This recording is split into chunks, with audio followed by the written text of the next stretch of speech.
Olá, como vão? Sejam muito bem-vindos ao Era Uma Vez, essa nossa coleção de vídeos que trata de conflitos jurídicos efetivamente havidos e dos quais, eventualmente, podemos tirar alguma lição que nos ajude a entender não só a sociedade em que vivemos, mas também o direito vigente. No conflito de hoje, teremos um problema que envolve a liberdade de expressão em oposição aos crimes contra a honra.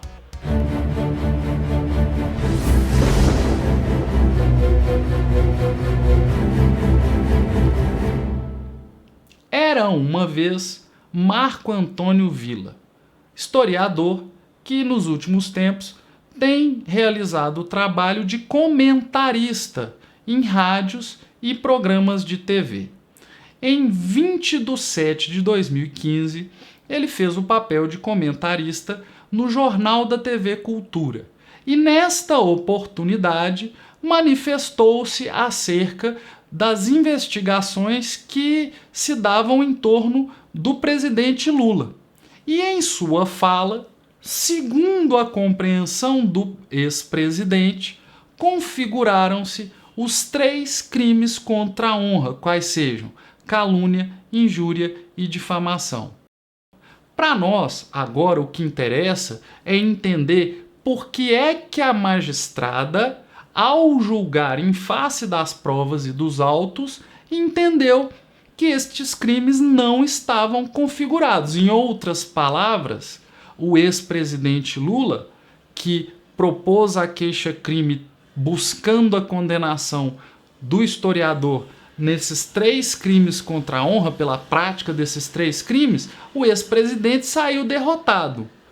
Não é meu interesse aqui falar nem bem nem mal do Lula, nem bem nem mal do Marco Antônio Villa, mas sim entender por que é que, no caso concreto, a sentença considerou que os crimes não estariam configurados. E assim, quem sabe, possamos entender melhor quais são os limites à liberdade de expressão estabelecidos pelos crimes contra a honra.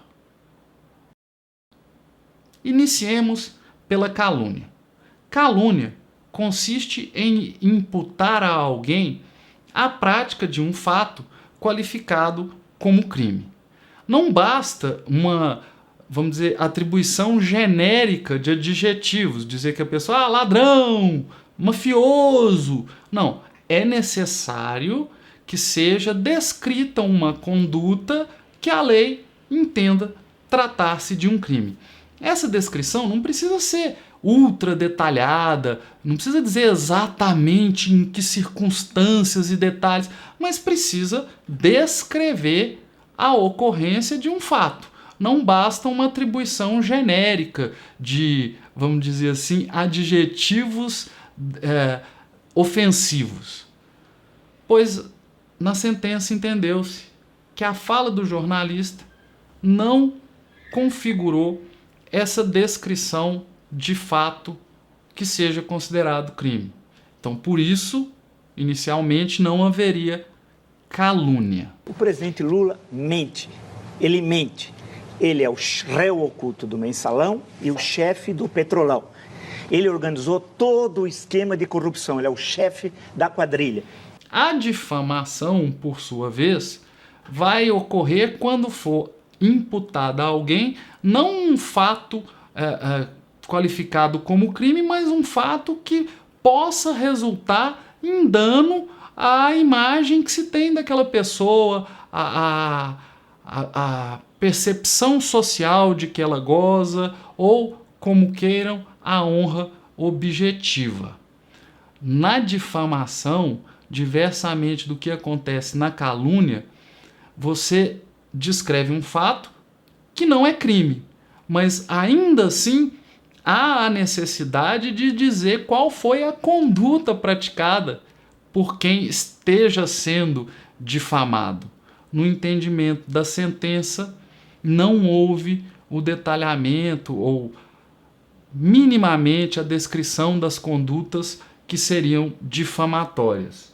Eu aconselho aos interessados, eu vou colocar o link aqui embaixo, que vejam e ouçam o que o historiador disse, porque esse é o entendimento da sentença. Mas às vezes você pode ouvir o que foi dito e discordar. Em alguns pontos, eu não sei se não haveria uma descrição de conduta apta a configurar a difamação. 500 bilhões foram captados pelo Tesouro no mercado, a juros de mercado, colocados no BNDES para entregar a bandidos. A maior parte foi bandidos. Não é empresário, não é pessoa que quer trabalhar ali na luta, não. Para esses, não. Foi para corruptos. Crimes contra a honra pressupõem dolo, ou seja, a intenção de causar o dano.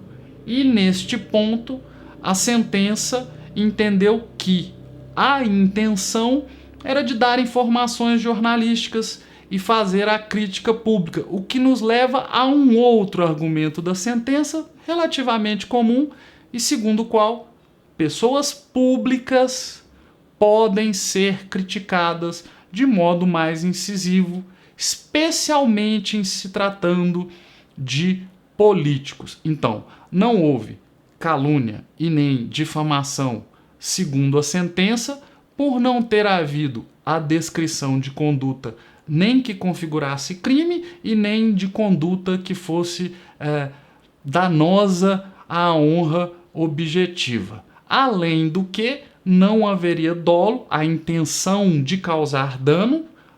Pode até lá no fundo haver, mas a ideia é que a intenção principal era de noticiar e criticar o político. E, por fim, o fato de que pessoas públicas são protegidas, mas não tanto quanto uma pessoa comum da crítica pública. Se nós não tivéssemos um presidente como ele, nós não teríamos o Mensalão e nem o Petrolão.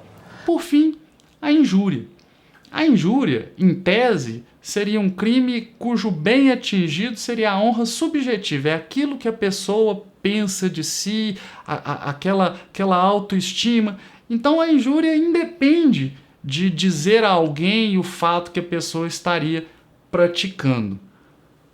Em relação à injúria, a sentença entendeu, primeiro, não haver dolo, e segundo, que a crítica à pessoa pública deve ser mais aceita e deve, portanto, fazer ceder um pouco esse direito da personalidade, que seria o direito à honra, à imagem e assim por diante. Pois bem, então a sentença entendeu não haver crime. Para quem queira assistir o jornal, ver o que foi dito, vai ver claramente que não houve crime. Mas o que foi dito aí, com certeza atinge o ex-presidente.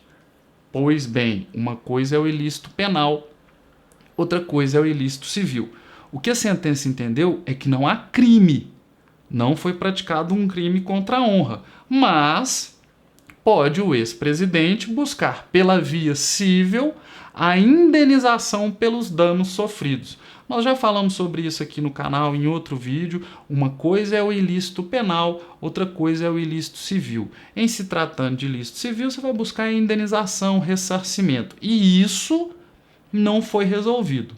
O que foi resolvido em primeira instância nesta sentença é o fato de que o jornalista, o historiador, não teria cometido crime. A minha opinião sobre isso, vocês sabem que eu sou uma pessoa com tendência a prestigiar e proteger a liberdade de expressão. Eu gostei da sentença.